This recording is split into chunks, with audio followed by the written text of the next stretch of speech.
श्री सत्यनारायण कथा तृतीय अध्याय। सूत जी बोले, हे श्रेष्ठ मुनियों, अब आगे की कथा कहता हूँ। पहले समय में उल्कामुख नाम का एक बुद्धिमान राजा था। वह सत्यवक्ता और जितेंद्रिय था। प्रतिदिन देव स्थानों पर जाता और निर्धनों को धन देकर उनके कष्ट दूर करता था। उसकी पत्नी कमल के समान मुख वाली तथा सती साध्वी थी।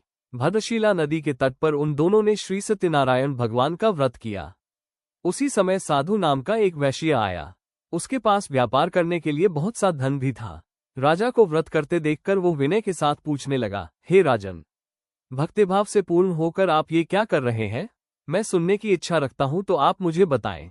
राजा बोला, हे साधु, अपने बंधु बांधवों के साथ पुत्रादि की प्राप्ति के लिए एक महाशक्तिमान श्री सत्यनारायण भगवान का व्रत व पूजन कर रहा हूं। राजा के वचन सुन साधु आदर से बोला, हे राजन, मुझे इस व्रत का सारा विधान कहिए। आपके कथनानुसार मैं भी इस व्रत को करूंगा। मेरी भी संतान नहीं है और इस व्रत को करने से निश्चित रूप से मुझे संतान की प्राप्ति होगी। राजा से व्रत का सारा विधान सुन व्यापार से निवृत्त हो वह अपने घर गया। साधु वैश्य ने अपनी पत्नी को संतान देने वाले इस व्रत का वर्णन कह सुनाया और कहा कि जब मेरी संतान होगी तब मैं इस व्रत को करूंगा। साधु ने इस तरह के वचन अपनी पत्नी लीलावती से कहे। एक दिन लीलावती पति के साथ आनंदित हो सांसारिक धर्म में प्रवृत्त होकर सत्यनारायण भगवान की कृपा से गर्भवती हो गई। 10वें महीने में उसके गर्भ से एक सुंदर कन्या ने जन्म लिया। दिनों दिन वह ऐसे बढ़ने लगी जैसे कि शुक्ल पक्ष का चंद्रमा बढ़ता है। माता पिता ने अपनी कन्या का नाम कलावती रखा। एक दिन लीलावती ने मीठे शब्दों में अपने पति को याद दिलाया कि आपने सत्यनारायण भगवान के जिस व्रत को करने का संकल्प किया था उसे करने का समय आ गया है। आप इस व्रत को करिए। साधु बोला कि हे प्रिय, इस व्रत को मैं उसके विवाह पर करूंगा। इस प्रकार अपनी पत्नी को आश्वासन देकर वो नगर को चला गया। कलावती पिता के घर में रह दिनों दिन बड़ी होने लगी। साधु ने एक बार नगर में अपनी कन्या को सखियों के साथ देखा तो तुरंत ही दूत को बुलाया और कहा कि मेरी कन्या के योग्य वर देख कर आओ।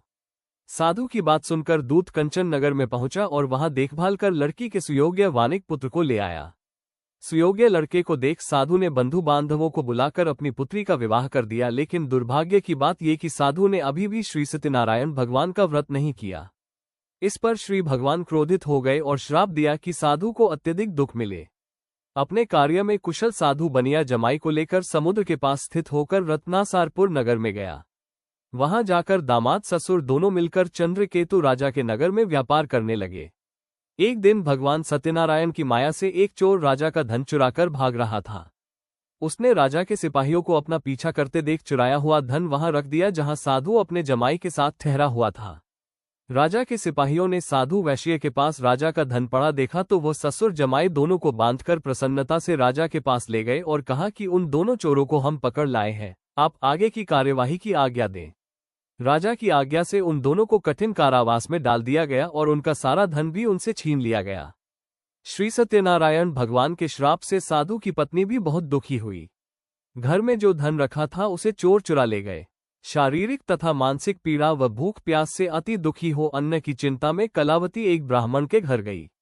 वहां उसने श्री सत्यनारायण भगवान का व्रत होते देखा, फिर कथा भी सुनी। वो प्रसाद ग्रहण कर रात को घर वापस आए।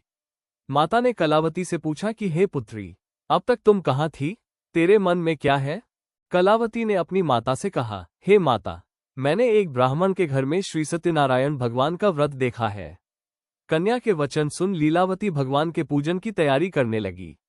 लीलावती ने परिवार व बंधुओं सहित सत्यनारायण भगवान का पूजन किया और उनसे वर मांगा कि मेरे पति तथा जमाई शीघ्र घर आ जाएं। साथ ही यह भी प्रार्थना की कि हम सबका अपराध क्षमा करें। श्री सत्यनारायण भगवान इस व्रत से संतुष्ट हो गए और राजा चंद्रकेतु को सपने में दर्शन देकर कहा, हे राजन, तुम उन दोनों वैश्यों को छोड़ दो और तुमने उनका जो धन लिया है उसे वापस कर दो। अगर तुमने ऐसा नहीं किया तो मैं तुम्हारा धन, राज्य व संतान सभी को नष्ट कर दूंगा। राजा को ये सब कहकर भगवान अंतर्धान हो गए। प्रातःकाल सभा में राजा ने अपना सपना सुनाया, फिर बोले कि बनिक पुत्रों को कैद से मुक्त कर सभा में लाओ। दोनों ने आते ही राजा को प्रणाम किया। राजा मीठी वाणी में बोला, हे महानुभावों, भाग्यवश ऐसा कठिन दुख तुम्हें प्राप्त हुआ है, लेकिन अब तुम्हें कोई भय नहीं है। ऐसा कह राजा ने उन दोनों को नए वस्त्राभूषण भी पहनाए और जितना धन उनका लिया था उससे दुगुना धन वापस कर दिया। दोनों वैश्य अपने घर को चल दिए। श्री सत्यनारायण व्रत कथा का तृतीय अध्याय संपूर्ण। श्री सत्यनारायण भगवान की जय।